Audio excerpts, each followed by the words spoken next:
ایک اسٹیٹمنٹ کی حد تک جو بات چیت کہی تھی وہ ہمارے سامنے ہے، اور اس میں آئی تھنک میسج جو ہے وہ بڑا واضح ہے کہ کیونکہ ماضی میں نون لیگ پیپلز پارٹی ان کو ہمیشہ گلہ رہا ہے کہ فوج نے ان کو اس طریقے سے سپورٹ نہیں کیا جس طرح سے 2018 کے عام انتخابات کے بعد عمران خان کو سپورٹ کیا تھا، اور اگر فوج نون لیگ کو یا پیپلز پارٹی کی حکومتوں کو جو عمران خان کو سپورٹ مہیا کی تھی اس کا 10% بھی کرتی تو پاکستان شاید آج یہاں نہ ہوتا بلکہ ترقی کی کئی منازل طے کر چکا ہوتا۔ لیکن اب شاید جو موجودہ پرائم منسٹر ہے، موجودہ جو سیٹ اپ ہے، وہ یہ گلہ نہیں کر سکتے۔ اسی طرح کی سپورٹ جو عمران خان کو دی گئی تھی وہ سپورٹ اس حکومت کو دی جا رہی ہے، اسی طرح کا پروٹوکول، اسی طرح کا جو آپٹکس ہیں وہ دکھائے جا رہے ہیں، اور دنیا کو یہ بتایا جا رہا ہے کہ یہ شہباز شریف جو ہیں وہ پاکستان کے پرائم منسٹر ہیں، اور جو فوج ان کے ساتھ کام کرنے کے لیے تیار ہے، بلکہ دونوں مل کے معاملات کو آگے لے جانے کے لیے تیار ہے۔ اگر اس ڈیلیگیشن کی آپ کمپوزیشن دیکھیں تو اس سے آپ کو بہتر اندازہ ہوگا کہ اس جی ایچ کیو کی بڑی بیٹھک میں کیا کچھ ڈسکس ہوا ہوگا۔ مثلاً اس میں وزیر خارجہ موجود تھے، وزیر خزانہ موجود تھے، فارن سیکرٹری، وزیر دفاع موجود تھے، تو اس سے واضح طور پر اندازہ ہوتا ہے کہ نیشنل سیکیورٹی، جو ڈیفنس، وہ یقینی طور پر ایجنڈے میں شامل ہوں گے۔ اس کے ساتھ ساتھ جو فائنینس منسٹر ہیں ان کا وہاں پر موجود ہونا، جو اس وقت پاکستان کی اکنامک صورتحال ہے، اور جو اکنامک جو ابتر صورتحال ہے وہ ایک نیشنل سیکیورٹی کا چیلنج بن گیا ہے، اور یہ فوج اچھی طرح سے جانتی ہے کہ اگر پاکستان کے حالات اسی طرح سے خراب ہوتے رہے تو یقینی طور پر وہ وقت دور نہیں کہ جب فوج کی جو دفاعی ضروریات ہیں ان کو پورا کرنے کے لیے بھی خزانے میں پیسے نہیں ہوں گے۔ تو اس لیے ایک انٹرسٹ ہے اسٹیبلشمنٹ کا بھی کہ پاکستان اس جو معاشی بحران ہے اس سے نکلے، اور دوسرا وزیر خارجہ کی اور فارن سیکرٹری کی جو موجودگی ہے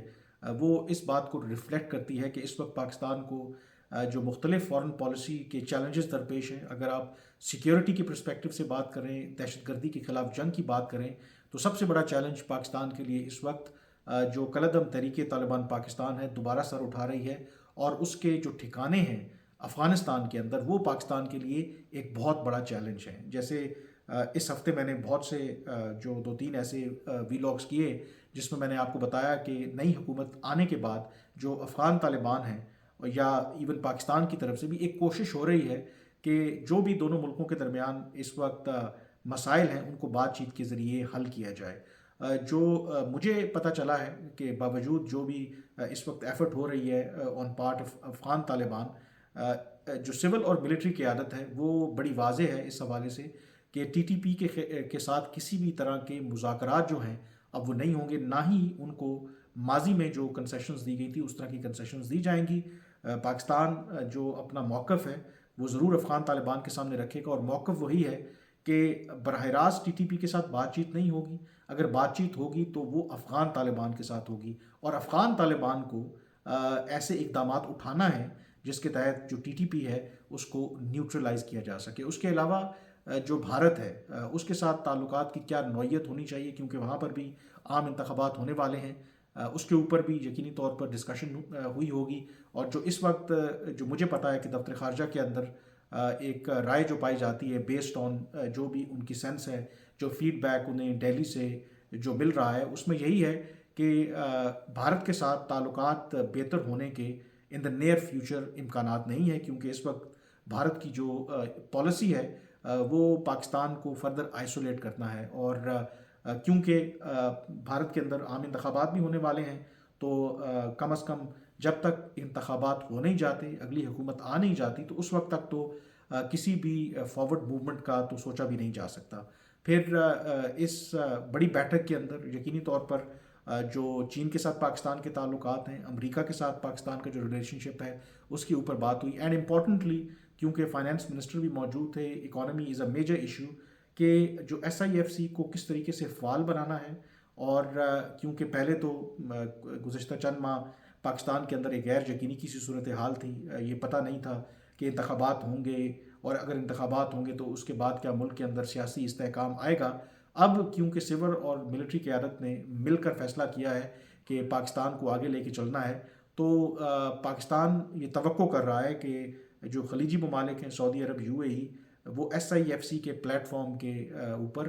پاکستان کے اندر سرمایہ کاری کریں گے. تو اس کے حوالے سے بھی اس میں ڈسکشن ہوئی ہے. بٹ اوور آل اگر پاکستان کے کرنٹ جو پولیٹیکل انوائرمنٹ ہے اس کانٹیکسٹ میں دیکھیں، جو 8 فروری کے عام انتخابات ہوئے جس میں موجودہ جو گورنمنٹ ہے اس کی لیجٹمیسی کے حوالے سے سوال اٹھائے گئے ہیں، اٹھائے جا رہے ہیں، جس میں یہ کہا جا رہا ہے، خاص کر کے تحریک انصاف یہ کہتی ہے کہ ان کے مینڈیٹ کو چرایا گیا ہے. لیکن اگر جو فوج کی قیادت ہے جس طریقے سے شہباز شریف کو انہوں نے پروٹوکول دیا ہے GHQ میں، جس طریقے کی بریفنگ ہوئی ہے اور جو فیصلے لیے گئے ہیں، اس سے یہ واضح ہے کہ ارسپیکٹو آف کہ PTI جو بھی سوچتی ہے، جو پاکستان کی اسٹیبلشمنٹ ہے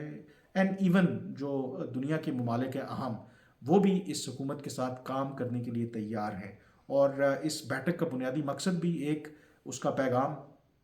جو ڈومیسٹک آڈینس ہے، جو تحریک انصاف ہے، کہ اگر وہ سمجھتے ہیں کہ جو بھی ان کے مطالبات ہیں وہ مان لیے جائیں گے تو ایسا